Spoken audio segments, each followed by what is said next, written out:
Good morning, good afternoon, or good evening, everyone, depending on where you're calling from around the world. Welcome to our webinar on using self-reported data for impact measurement.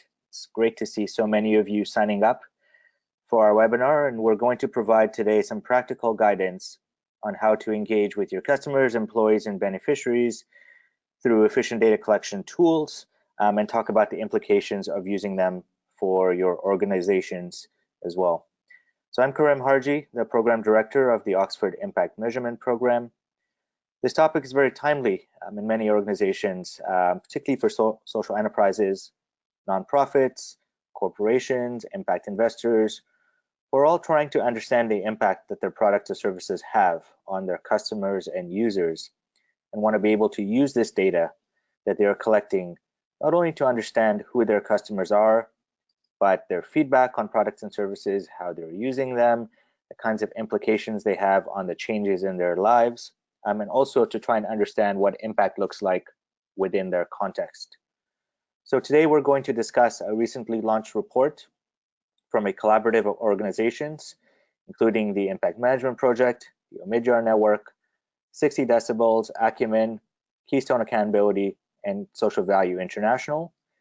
And the report that was linked on the registration page and will be sent to you after this webinar as well, provides a really practical set of tools and questions that you can use in your own work. Many of these organizations will also be speaking in our upcoming program next month, and we'll provide a bit more information on that for those that are interested at the end of this webinar. So just on the next slide, today we've got two speakers that are joining us who will frame this work, why it matters, and how it has been applied in practice. So I'll briefly introduce them, and then we'll get into the content of the report itself. Again, the link was available online. And then we'll have a bit of a presentation of the key findings and lessons and implications. We'll have a bit of a facilitated Q&A with them. And we invite your questions all the way through. So please submit your questions in the chat box at any time, and we'll get to them in the second half of this presentation. So let me begin by introducing our speakers.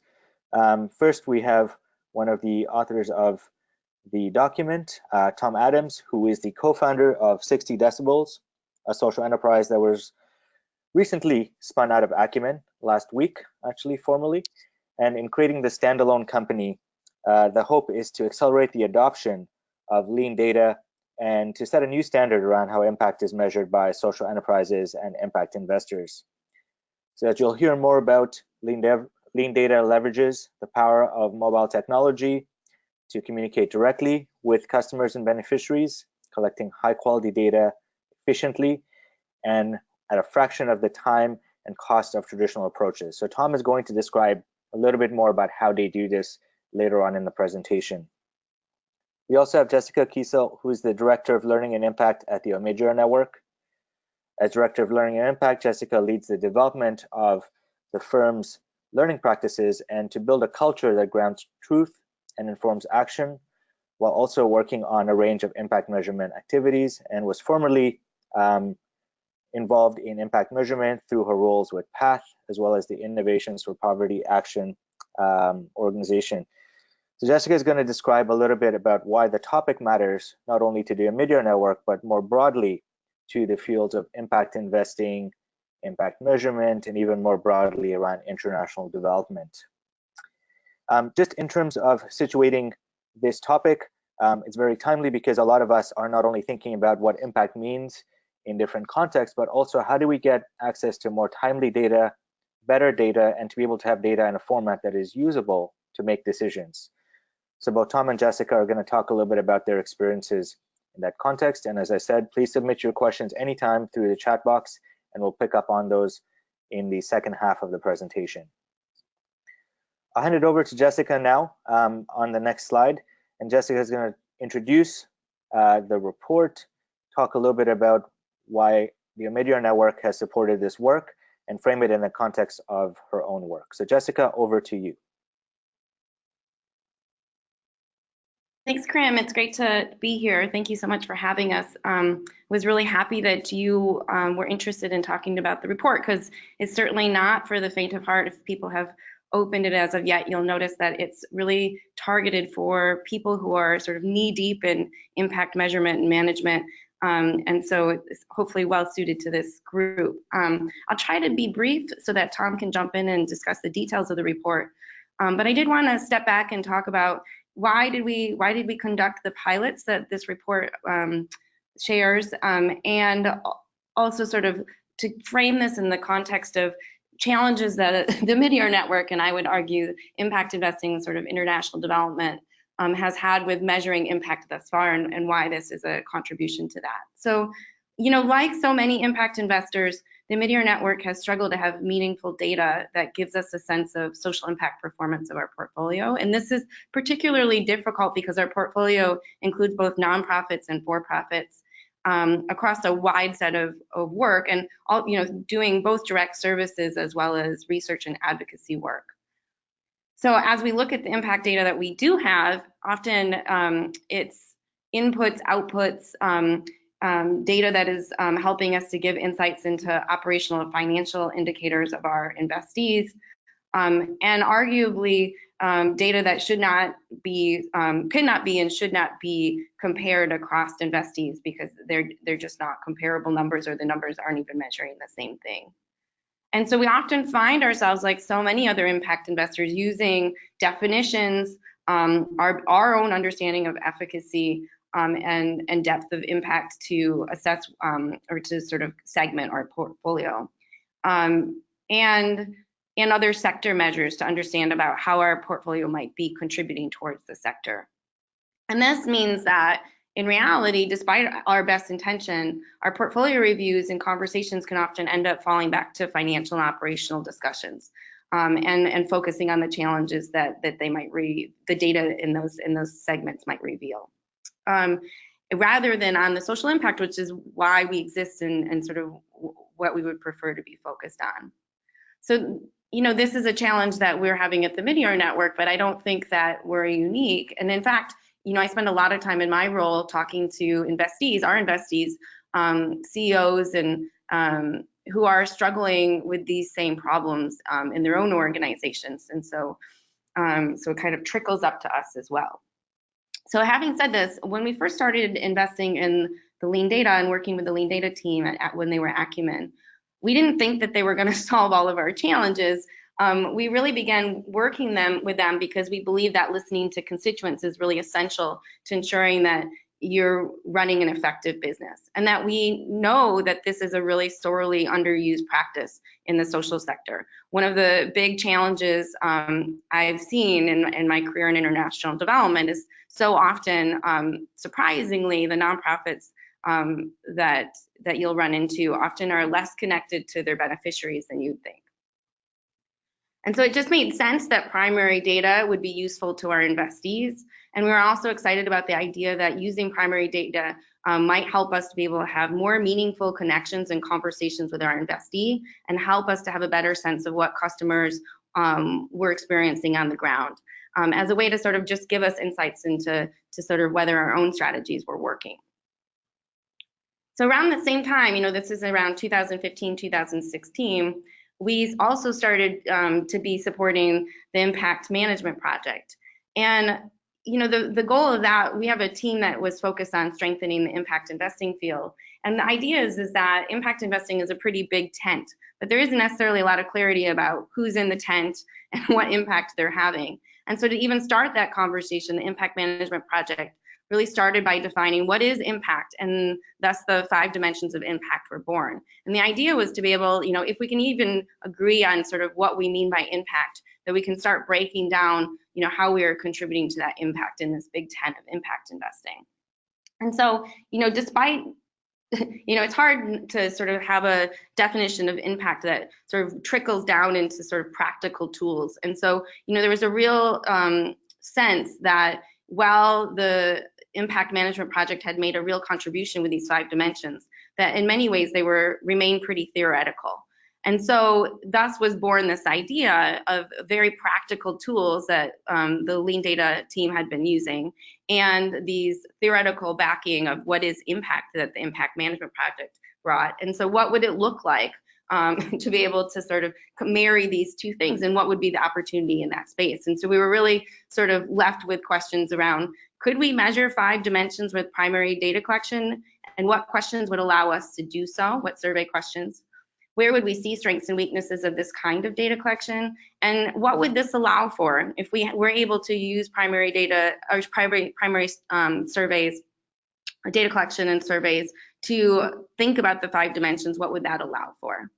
So looping back to my big problem about what to do about ON's own impact measurement, you know, since we started working with Lean Data, we've now done sprints. And so we've, you know, last summer, I believe 24 of our investees in our education portfolio all worked with the Lean Data team. So they were using surveys very much like the ones you'll see in the report to that were common, and so we could compare our investees across each other, and also have conversations with each of our investees about the data that they got on themselves. And so that's we can kind of start to see, you know, previously we didn't have a way to sort of marry the kind of work that we're doing with Lean Data with our support of the impact management project. And often we find that our investees have a hard time describing the progress towards impact that they're making in a clear way. And so I'm really looking forward to being able to sort of talk more with the Acumen team, or sort of the Lean Data team, about how we can sort of marry these two tools. But I think we can really start to see some opportunities to be able to sort of apply this both at the portfolio level and at the investee level, to get clear about what we're learning from these customer-facing surveys. And so hopefully this conversation will be a start for that, and will give you some sense about what might be possible. And so I'm going to turn to the next page.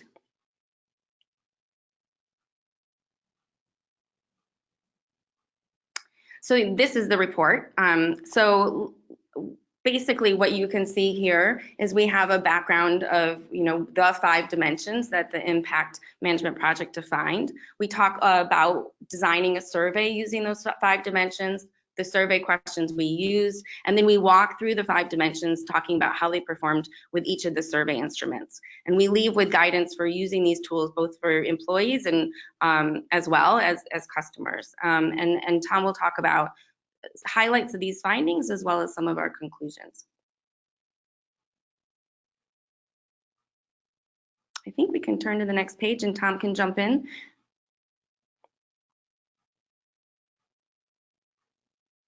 Great. Hi everyone, I'm Tom, co-founder of 60 Decibels, and I'd like to reiterate Jessica's thanks for everyone for being interested in this topic, and for Karim and the SBS for hosting us. To build on what Jessica's saying about, you know, her own interests at Omidyar, and why we were involved in this particular project as well, with the impact management project. I think in general, a lot of impact measurement, what kind of makes people kind of nervous. It sort of feels confusing in terms of what they need to measure, complicated in terms of how they want to measure. It's expensive, and it always feels like it's for someone else, you know, for whoever gave me the money, and we sort of get stifled.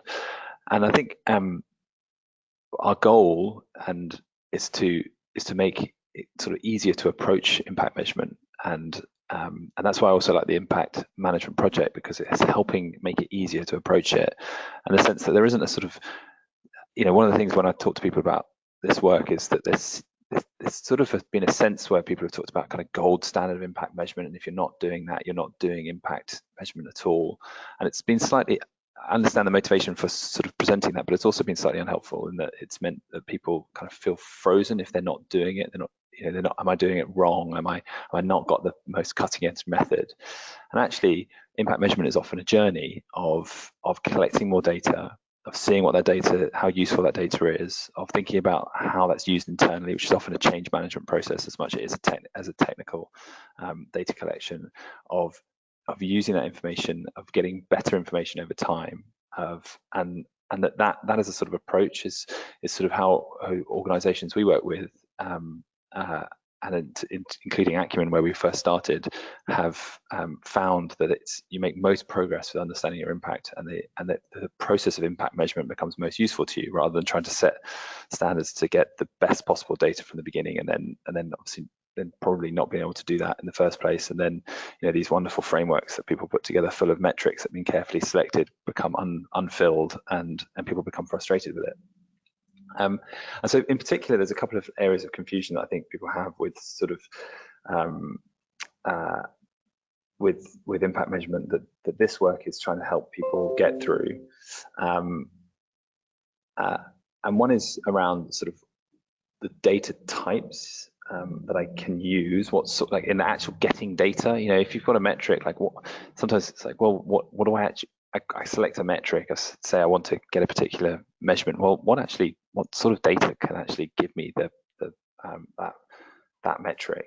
And then also, what does it tell me about sort of the dimensions of impact, the sort of definitions of impact?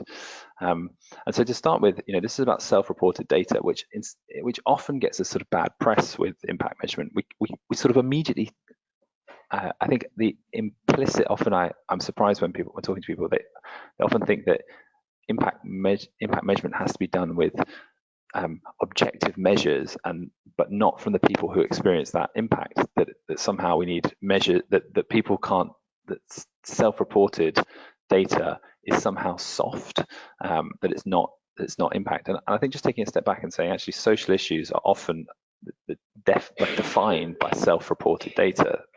What people say has improved in their lives is absolutely the definition of impact.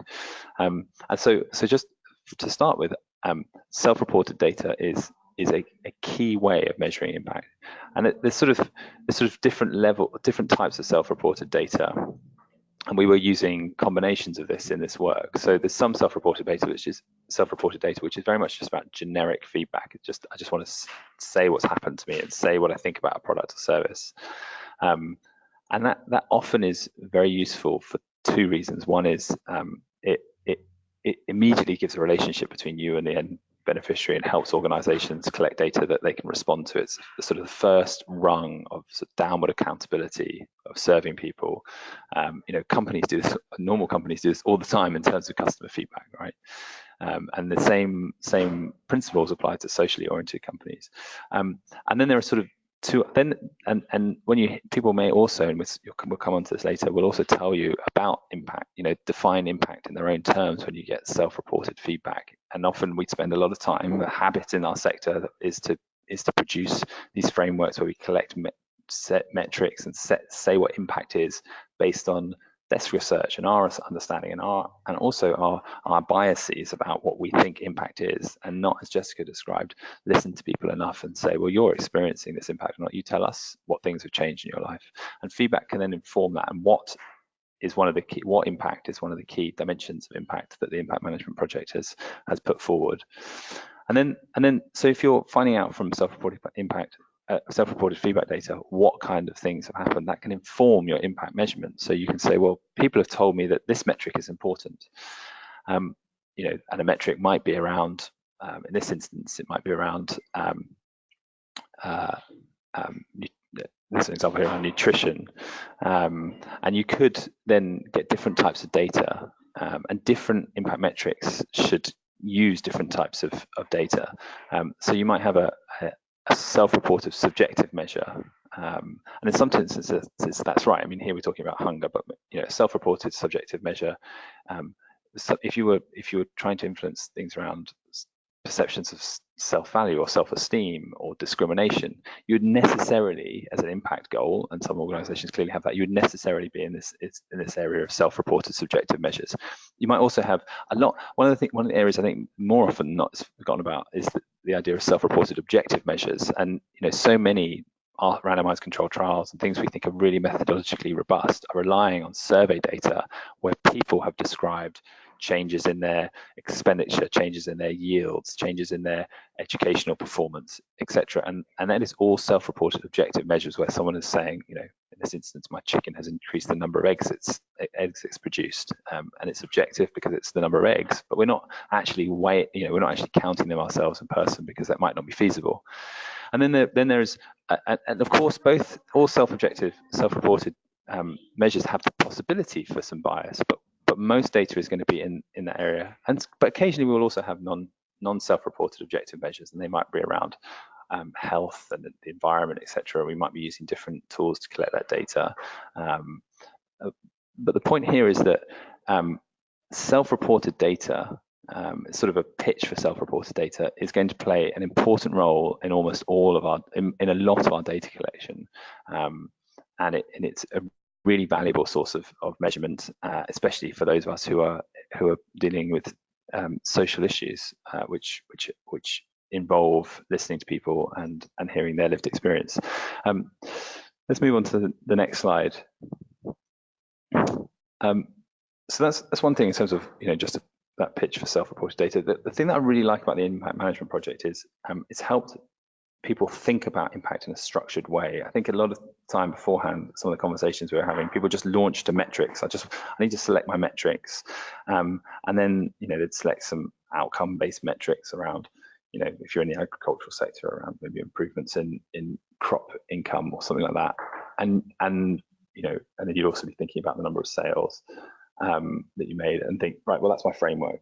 But what the impact management project has done is actually give you a sort of checklist of things to think about that should go into your framework. And so if you're selecting metrics or thinking about metrics, do you have metrics that are relevant across all the different types of dimensions of impact that the impact management project collated by talking to hundreds of people in the sector, and actually I think an exhaustive set of ways in which we can think about the dimensions of impact. And so there's this question about what, and that's the what outcomes people experience or the planet experiences, and that you can define, or actually, as I've described earlier, often feedback allows us to listen to customers for them to define it themselves.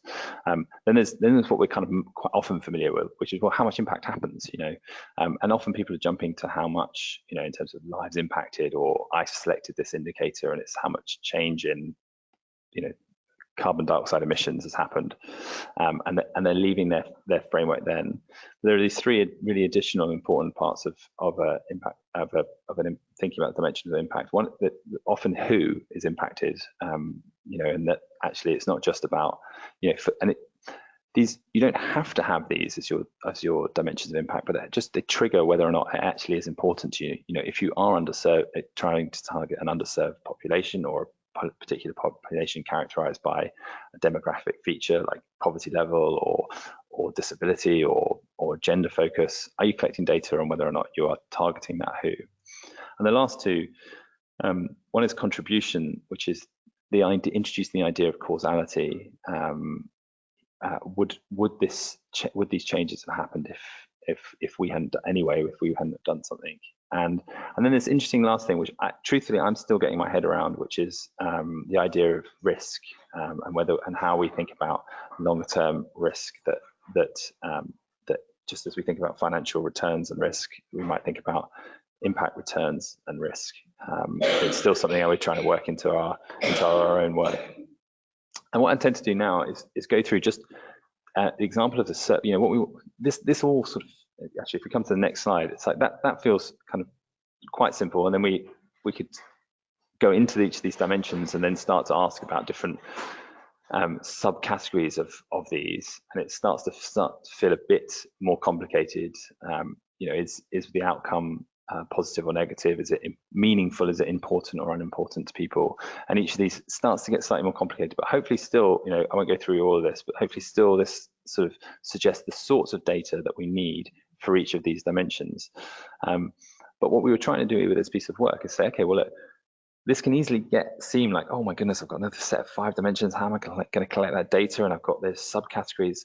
Could we just, through this, create a survey that started to allow people to collect information around these, ordered around these dimensions, that would be easy to implement, that could be implemented in lots of different contexts, and that would, back to my point earlier about impact measurement being most useful when it's a journey of collecting data, looking at that data, responding to that data, seeing if that data is useful to you.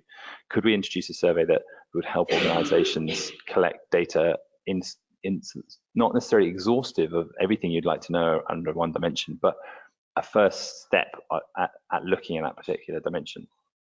And so we, working with 60 Decibels, working with Omidyar and Bridges Fund Management, who kicked off the impact management project, Kiessel Accountability and Social Value International, set about designing a survey. If we come to the next slide, which would align questions against these different dimensions. And so I won't go through all of this. You can have this information afterwards, and it's also in the report. But you know, there are different questions across each of these shapes. Sorry, are aligned to particular dimensions, and the impact management project uses these shapes. So I appreciate they may look odd here, but you get quite familiar with them. So did anything bad happen because of the organization? This is an idea of thinking about risks, because if people are talking about potentially bad things, maybe there are risks that bad things are happening to other people as well. And it also is a chance to look at what impacts are happening. It's particularly negative ones, and actually this is quite a successful question because often people skip over the chance that any negative impact has happened. We come on to the next slide. This is the end of this, the rest of the questions, and you can see through these. This is not a long survey, but actually, as we'll look at later, we can get pretty rich data from this, and companies themselves found it useful. And you can then ask these questions yourself if you're going to start thinking about your impact, self-reported impact, and start to align data against each of these dimensions. We come on to the next slide. So just to say, we in this piece of work, it's a pilot that worked with 6 different companies, 3 from the Acumen portfolio, 3 from the Bridges Bridges Asset Management portfolio. 60 Decibels, which was in Acumen at the time, undertook 3 of them, and Keystone Accountability did the work to collect data on 3 of the others across a range of countries and a range of sectors. So we were looking for a spread. And now I'll go through. I mean, the report is kind of rich with data about the sorts of information we got across the dimensions, and I'll just go through fairly quickly just an example from each of the dimensions and what sort of data we were getting. So if we come on to the next slide. So this is the questions around what impact has happened, and again the questions there sort of ask people to define with general self-perception that I would call feedback. What sorts of things have happened in their lives, and so people you see in financial inclusion, people talking about greater economic resilience or improved earning potential, and then we're also combining this with questions around how important are these changes in your lives. And I think what's interesting is this is sort of a sense of how meaningful these things are, and people are talking about greater economic resilience. You have to be careful in directly comparing one thing to another, but they start to give you inform what sorts of impacts are most important to people in terms of themes. So greater economic resilience is very important to people in this particular survey. And again, always take one-off surveys with a pinch of salt. Don't read into this in terms of start to define your whole impact strategy around a single survey. But the more you do these surveys, the more you will start to see repeated ideas coming up. Improved employment potential, highly important. Improved communication skills, less so. And that kind of feels intuitive. And obviously the size of the differences may also start to be interesting to you in terms of thinking about what types of impacts you're going to target, and then eventually, as you start to have organizations, if you're an investor, say those companies or not-for-profits start to collect this data, and you would start to categorize these different types of impact and say, oh right, well we just start to see that actually improved communication skills, whilst important, maybe aren't as important as these other areas. And that would be an interesting data point to inform whether or not the sorts of organizations you might want to support. Not the only one, definitely, but again, all of this is information that helps you become more informed as you start to collect more of it. We come on to the next dimension.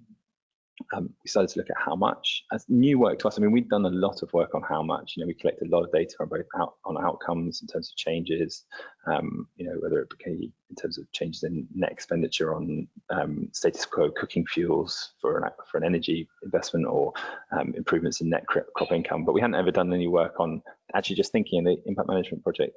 Kind of encouraged us to think about how quickly changes happen. So we collected some information, and that was starting to be quite interesting around different time periods in which impacts happen. And again, this information itself is not might, you know, on a single investment might not be particularly powerful. But when you're looking at across, perhaps if you're a funder looking across lots, you might start to think of construction of your portfolio in terms of do you want to have a lot of organizations that are making quick impact? Maybe you'll start to see correlations between quick impact and lighter impact. Maybe you'll start to see those that create slow impact, might create greater impact. We don't know that for certain, I'm just hypothesizing, but the information, as you collect more of it, may be more useful as you inform your strategies in terms of impact. We come on to the next slide. Here, one of the findings here was we were trying to actually look for a single question that might give a sense of relative, whether someone felt that they were relatively underserved or impoverished or marginalized compared to others. And the reason for doing that is often a lot of research suggests that it's not your absolute position, level of poverty, for example, that drives well-being. It's your relative position to those around you. Actually, you know, those questions didn't work so well in this particular survey, but there are a lot of demographic questions already out there, things like the poverty probability index. There's a lot of ways to easily collect data on gender and disability. There's a Washington group questions, and that you can use those to target to look at particular who questions. We're going to come back to this idea of relative, whether you're relatively underserved or not, and keep trying to work at a better question for that. Come to the next slide. There's this idea of contribution. Now, often, contribution is one of the more complicated things around impact measurement, and there's a lot of arguments around this. And ideally, you would want to have you want an assessment of the counterfactual. I think that's just part of understanding impact. I've created this company, or my fund has created impact, and we know that because if you hadn't acted this, if the impact would happen otherwise, then that isn't technically impact. And obviously, the best way to do this is with very formal experiments, controls, but that's not feasible for most organizations. But you can start to think about this with just asking people how easily they might be able to collect and find a good alternative. And we find this question really, really useful. If people are saying they can, then it gives us a sense that actually maybe this is not, that the organization is not creating as much formal impact as it might have done in instances where it's much harder for organizations, for customers or beneficiaries to find an alternative. Move on to the last one, and the last is risk. The questions we tested. If we move on to the next slide. I think in general we found this. I'm talking for myself at Lean Data. This is a question we haven't yet nailed how to have simple questions on risk. But what I would say is some of the questions we tested were very useful at actually helping customers describe negative impacts that might have occurred. Often when we ask, when you ask someone, you can ask questions that inadvertently frame things in positive lights. Even questions like, if you ask people to describe how their lives have changed, they often would actually start to, because the dynamic might be more likely to describe positive things. If you say anything else unexpected, we found this quite a useful question for people to elicit potentially negative things that happen. So actually, it's a great way to start to check whether or not there are some negative impacts that happen. And then impact management, we do actually want to look at these things, and this is really useful information for organizations in particular who might be surprised by some of the more negative things that they get back from these types of surveys. Next slide, please. Look, and just a couple of last thoughts. What did we teach us? These surveys, we'll come on to some of the feedback from companies, but companies really like these short surveys. You can get a huge amount of information from this simple survey of 12 questions. It allows you to describe your impact across these dimensions and kind of feel like you have a holistic sense of what kind of impact you're creating. And there are specific insights that have come from these simple surveys that allow companies to respond. And for you as an investor, if you are an investor, if you do this across multiple companies, you'll start to see patterns and differences. And this information will hopefully be new and interesting for you to start thinking about, what sort of organizations you're supporting, which sort of organizations you might be doubling down on, etc. this isn't the second point is this isn't the be all, and this survey like this is never going to be the be all and end all of impact measurement and management. But it's a first step, and one of the things that we would encourage people to do is say, well, actually, look, there's a survey here. If I do nothing else, I send this survey out, or a survey similar, tweak it if you like, if you are specific to things that you're interested in, and it's a start to getting information. The way to get towards better and better information is not to, I have a personal bias here, is not to set up the best framework in the world and then hope to get the perfect data, is to get going and start with collecting data, see what data is useful for you, see which data is less useful to you. If you're a funder, see what data is useful for someone you might have invested in and what's less, and then repeat and use the data to set targets, repeat it again, and see if things have changed, improved, etc., or got worse. And we're going to continue working with this data. We hope to use this particular survey more often. We're in discussion with a couple of potential clients about doing very large scale surveying with this survey, and also comparing this data that we get with correlations with some of the outcomes that we might measure to see where the performance of these surveys are in terms of how they relate to formal outcomes that we might measure. Next slide, please. And there's just some feedback from some of the companies. I won't dwell on this. They said most of them said it was good, and also the sense that actually companies were surprised by how much relevant information they got. It's essentially a very short survey. Great, and that's a sort of a whistle-stop tour of the report and some of the findings and the why of the report. I'm keen to have any questions. Back to you, Karim. Okay, thanks so much, Tom. And we see that we've already got a few questions coming in, so we'll get to those in a minute. Just a couple of reflections, and then I'll invite Jessica to also just reflect on what she's heard Tom say. As Tom described, I think provided a very quick overview of the report. There's so much more substantive content within the report, including examples of questions that you could apply both for employees and customers. So I encourage you to check that out.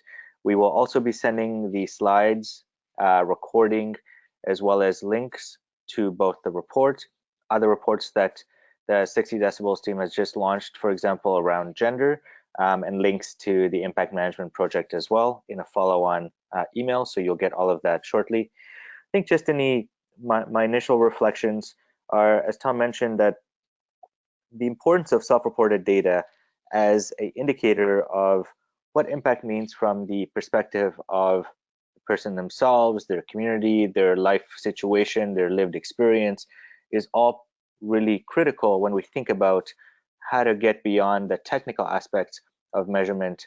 In many cases, we are so focused on things like indicators and sample sizes that we forget that each of those data points is a person. And I think even in the 60 Decibels report or white paper recently that was released, they really make that point that each of these data points is people, their lived experience. And what we're trying to do is to, in some cases, simplify that in order to understand how to generalize it. In other cases, we really want to understand what the individual perspective and nuance means. So as you think about the relevance of these questions and these kinds of tools to your own work, part of the message hopefully is that you can balance some of this more subjective data in ways that triangulate with other kinds of data that may be both subjective and objective to make interpretations or inform your judgment around what is actually happening on the ground.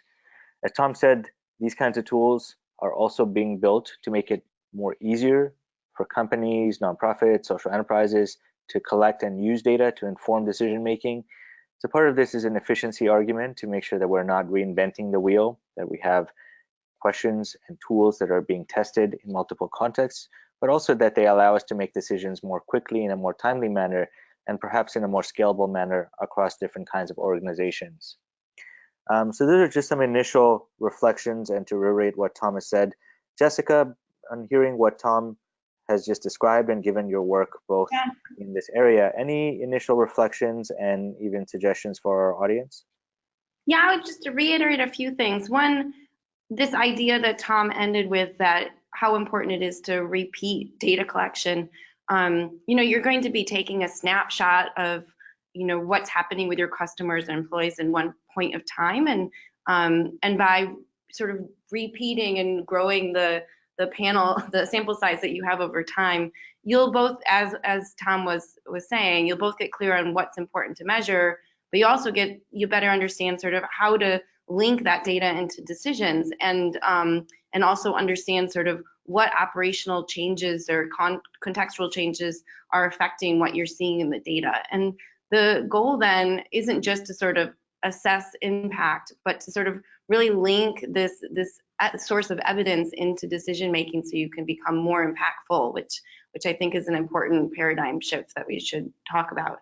And I think the other important note is, I come from a world where randomized control trials were paramount, and so I think the thing that's so critical here is to think about how these kinds of surveys can complement other forms of evidence. So it's important for us as a field to have an evidence base that allows us to give us a sense using randomized control trials about what's working, what's not working, and why. But once we have that evidence base, these kinds of surveys can sort of verify that you're in line with what you'd expect to see, given what we see in the evidence base, and sort of it provides backing that you're sort of in line with what you'd expect to see if a certain kind of intervention is effective or not. And what's really, I think, could be powerful, and I think this is something that we just are beginning to think about, is one of my big beefs has been, we tell organizations, we want to invest in impactful organizations. In order for you to be able to sort of demonstrate that, you need to have data on your impact. But we very often we don't clearly articulate what a good case for having impact looks like. What does it mean to be able to demonstrate your impact in a compelling way, and how donors sort of create incentives for that is differs. And one thing that I'm excited about is to sort of think about how presenting in a way that walks through the 5 dimensions might be a way of communicating an impact that's much more clear and accepted by a wider set of funders and stakeholders. So I'm looking forward to sort of seeing how innovations, and just in terms of communicating findings, results in. And the last thing I would just sort of say is, Tom didn't talk about this, but I know that he thinks this is important too. But just to sort of say that, organizations who do this really well actually start to have a conversation with their customers and can talk about how they responded to the feedback that they received and what they were hearing to do better, and that can create a sense of trust and loyalty with your investees. And so I just wanted to note that, thinking about feedback loops and being very deliberate about communicating back to your stakeholders, it can be a really powerful addition to this tool, which isn't really the point of the report, but something worth noting. Thanks, Jessica. And maybe I'll just pick up on a couple of themes and then pose another set of questions back to you and Tom, and then pick up on a couple of the questions that have come in. So for both of you, and maybe we'll start with you, Tom, any lessons or reflections on how organizations can maximize the value and usefulness of this data for decision making, but also, to look at one of the other themes that I think all of us get questions around is what needs to be in place to ensure that organizations are ready to do this. So maybe a question around both readiness as well as understanding how to use this data in order to inform decision making. Maybe we'll start with you, Tom, and then Jessica, please jump in. Yeah, great. Thanks, Karim. I mean, I think one of the sort of things that sometimes happens is that people get data, or when data's here, and they say, well, what decisions have been made? And that is obviously a very important question, but I think can sometimes be a bit unhelpful, because it suggests that with a piece of information, suddenly a whole load of decisions are going to be made, and an organization may not be, you're talking about it, sort of readiness, an organization may not be actually, it might be the first piece of information they've ever got on impact, and so they're in the first instance, it just may be an interesting data point. So one of the things I think that's really important when people start to is to sort of think through, well, look, if I got data, am I the sort of organization that's going to ready to have discussions like who's going to discuss the data, who's going to be involved with analyzing the data? Are we going to have we inadvertently set up a sort of scenario where people will feel threatened by once the data is there, and we won't be able to have just open and honest discussions about impact data. So sort of my sort of encouragement to people is to especially when you first start, like don't panic or worry if the data isn't what you expected it to be, or it's not as high as you wanted it to be, either as an individual organization or as a fund looking across multiple investments. Just think about the data, and ask whether it's surprising. Don't react to it straight away. Don't collect more data, and then hope and create an environment where people are expecting data, where there isn't jeopardy around data, where it becomes a norm to receive more data. And once you're familiar with the sorts of data you get, then you can start to make decisions. So often the first decision after collecting data is collect more data and have conversations around it, and become an organization that's expecting data rather than worrying too much around, I've got a piece of data, I now must do a whole load of things with it. Mm-hmm. Thanks, Tom. And Jessica, what about you? How would you describe any kind of reflections or lessons around either readiness or being able to use this to inform decision making progressively, as Tom said, in a more ongoing fashion? Yeah, I mean, I think one thing is how important it is to sort of prepare staff to come at the data from a place of inquiry and curiosity, and having that, I mean, really trying to sort of cultivate that in these conversations can really open a space for interpretation that I think otherwise might not exist. And also to see that it's very likely when this data is collected, most organizations see some things they don't feel very good about, but to see that as an opportunity and to frame that as an opportunity rather than the opposite. And so I think there's a lot of power in sort of owning this process and sort of being able to sort of set up that kind of conversation. But the person who's facilitating those discussions also sort of needs to prime the audience for what they should expect. And I think one thing to really be thinking about is, I often sort of hit my colleagues with a lot of data, and then they, everyone's very interested,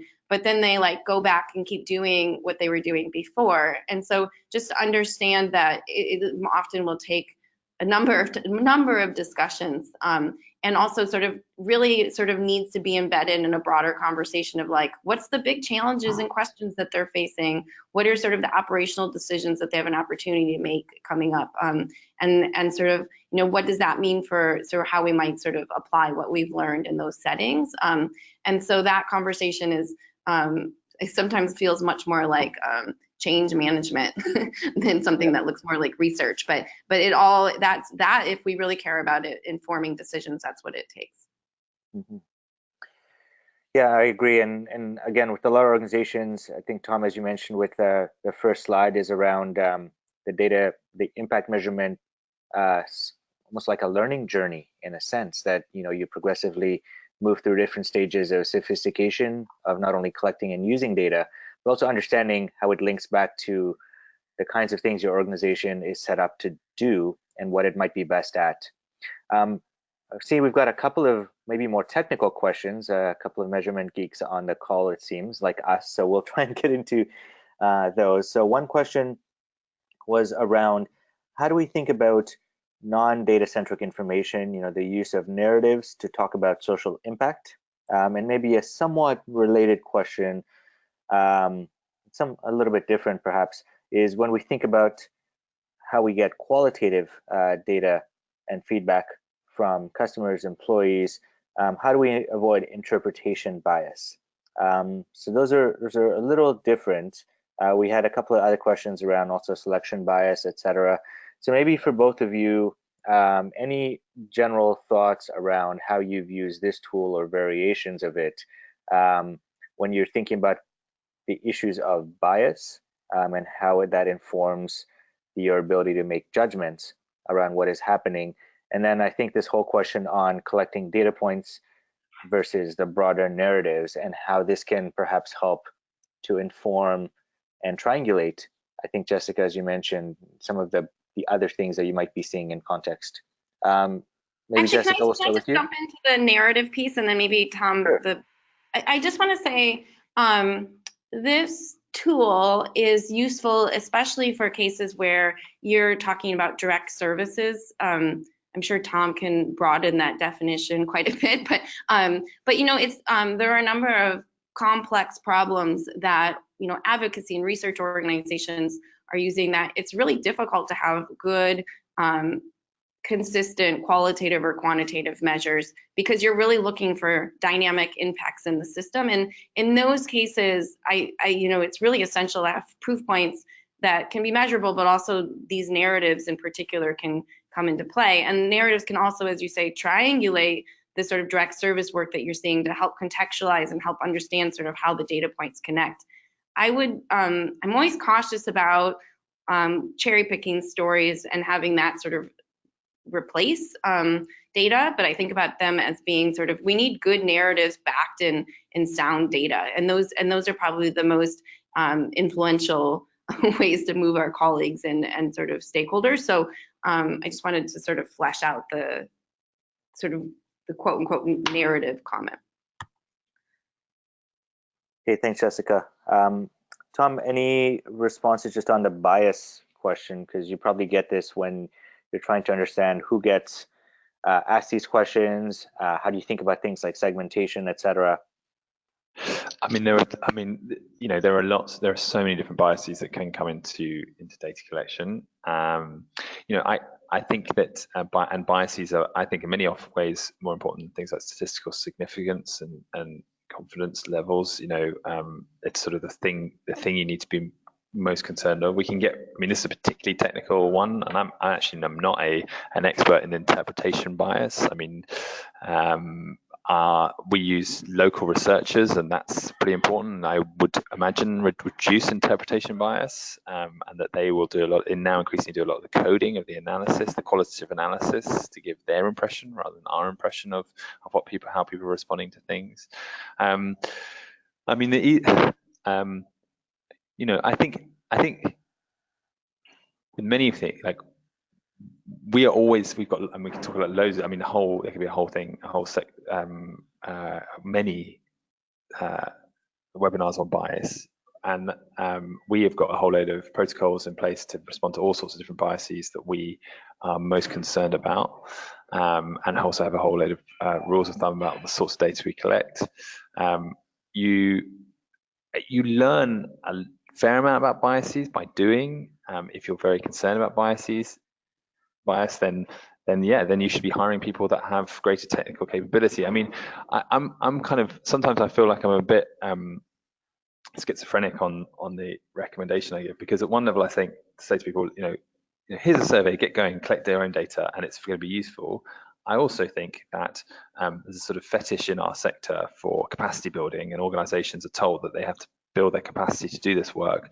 But for a lot of organizations, just like, you know, I don't do at 60 Decibels, we don't do our own marketing. We get a branding agency to relaunch our marketing. You know, ours wouldn't be nearly as good as the organization we're using to do our branding.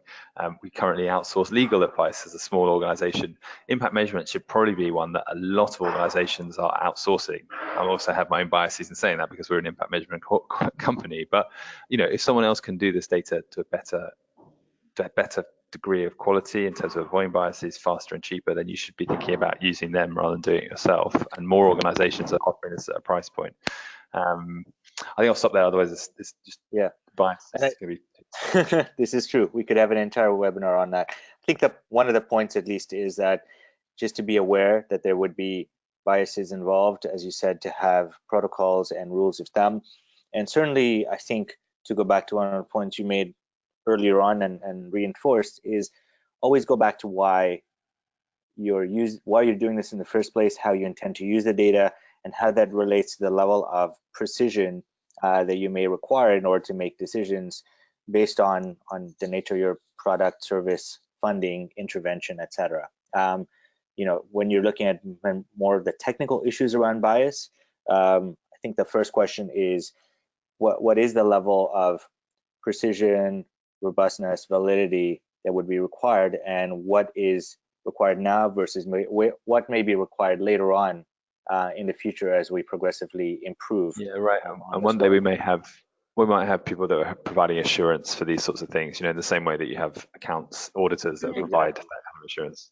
I mean, ultimately, it comes down to judgment. And so I think I think this point about being really explicit about the biases you're having and thinking about like the sort of level of decision that you're making. If you're going to decide that you're cutting an entire program, probably, and you're doing that based off of a surprising result, you might want to stop and check yourself, right? So, I mean, I think it's important to just make sure to be deliberate about infusing how certain we are about findings into conversations. Yeah, and we're almost at time, but I want one more question just because this I thought was an interesting one, and then we'll wrap up. Tom, maybe this is a question for you. How do illiterate people self-report data, and do you have any audio recordings of their answers, or how do you think about this? I know this relates to some prior work that you've done as well. Sure. Yeah. I mean, we do most of us. I mean, just use the appropriate tool for whether people are illiterate or illiterate. We use remote phone calls for most of our surveying, and that's there's reasons behind that in terms of we found that particularly good way of surveying in terms of balancing cost and getting a balance of quantitative and qualitative data, and people are able if they're not literate to respond to phone calls. Actually, a lot of people ask about the penetration of mobile phones. It's pretty large these days, and even some of the more remote places. But sometimes you might, therefore, if you can't use that, if you think that might introduce a structural bias, you miss out people who don't have those. You might want to try and survey illiterate people in person. And where literacy isn't a problem, we're often surveying through, and where connectivity isn't a problem, through online surveys. So I mean, there's a sort of tool and approach, a mode of surveying for just about every potential challenge in terms of literacy levels or connectivity levels. Yeah, and I think maybe we'll pick this up on future webinars. We have got a couple more questions around attribution related to impact risk, as well as a correlation between impact and financial performance, which I assume over the next couple of years, the folks on the phone will have more data and to bring the answer to finally, Karim, the $1 million question. We will get there. Well, we're out of time, unfortunately. What we would like to do is just invite you, if there are any additional questions, please submit them. You'll also be receiving a follow-up email with the links to both this recording, the reports, and a few other reports that address some of the questions. So please feel free to send us any additional questions so we could follow up with them when we send the email out. I'd like to thank both Jessica and Tom for being here. This report, I think, is a really important contribution, and I think there'll be much more to work with for all of us in terms of testing, adapting, and using these types of questions and tools in our work moving forward. So thank you both. I'll ask Annabelle to jump in quickly and wrap us up for the webinar. Actually, Karim, can I just say one sentence, which is that this is just the beginning. I think Tom and I would like to just make sure that everybody knows that this is just the beginning. We'd love for people to share sort of next iterations of this. Good prompt. Thank you. Super. Thank you so much, Karim. And thank you to everyone who attended the webinar today. I know it'll probably be relatively early for some people, relatively late for others, and we do appreciate your time, and we hope you found the information really valuable. As Karim said, we will follow up with an email with further information for everyone.